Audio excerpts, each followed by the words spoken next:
This is section 3.7, some more implicit differentiation, page 3.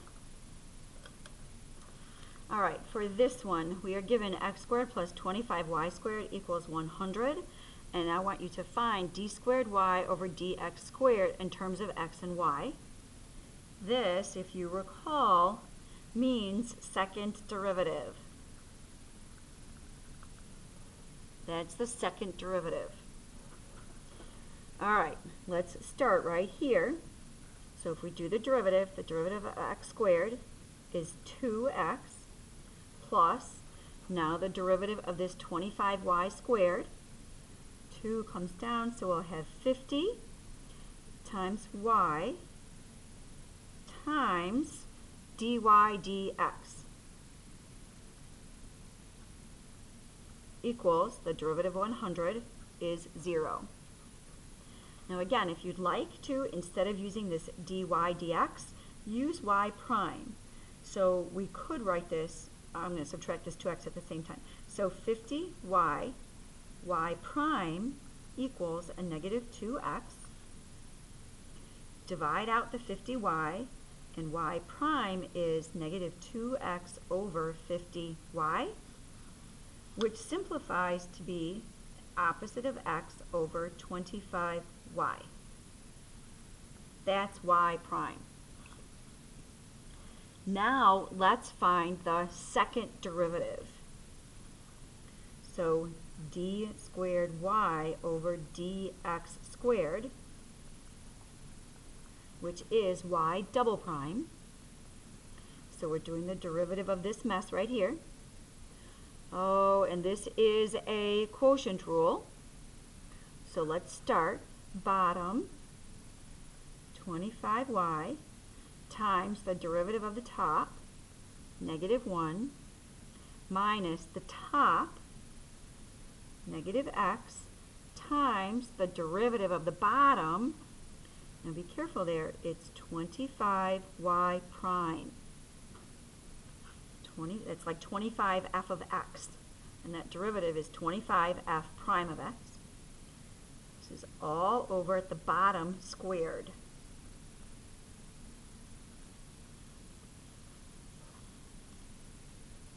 All right, that is the second derivative right here. Let's clean this up a bit. And I see a negative 25y plus 25x y prime all over 625y squared. All right, now go back at the directions. And the directions said find the second derivative in terms of x and y. X and y. So I can't have this y prime in here. But you know what that is. What is y prime? Yep, it's right here. So we can take that and sub in, and we will have negative 25y plus 25x times negative x over 25y over 625y squared. All right, yes, everything is in terms of x's and y's right now. However, we have complex fractions and it's a bit messy. We do need to clean this up. Right here, we see the 25's divide out. And we have negative 25y minus x squared over y over 625y squared.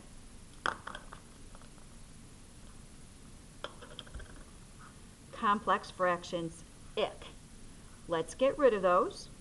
And to do that, let's multiply through by the common denominator.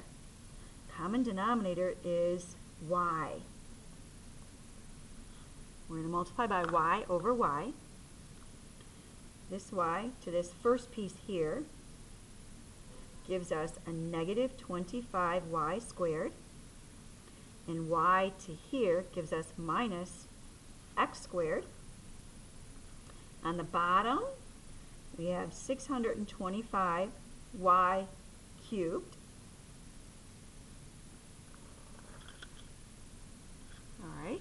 Now, to help you see something, up here in the numerator, I'm going to factor out a -1.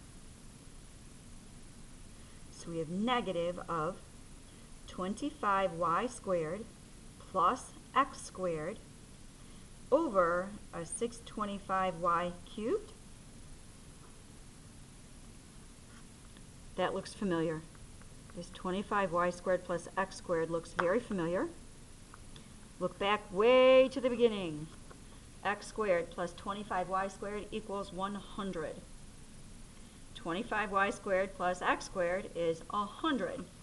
So right here, that's -100 over 625y cubed. Divide out by 25, and we will get -4 over 25y cubed. That's it. D squared y over dx squared equals -4 over 25y cubed.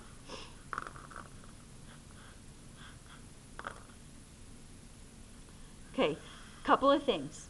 When you're doing a problem like this, where you're finding a second derivative implicitly, there will always be two substitutions. There will be one substitution for y prime for the first, and then later on there will be another substitution, it was right down here, that we substituted back for the original equation. So again, there will always be two substitutions. One substitution for the first derivative and one substitution for the original function.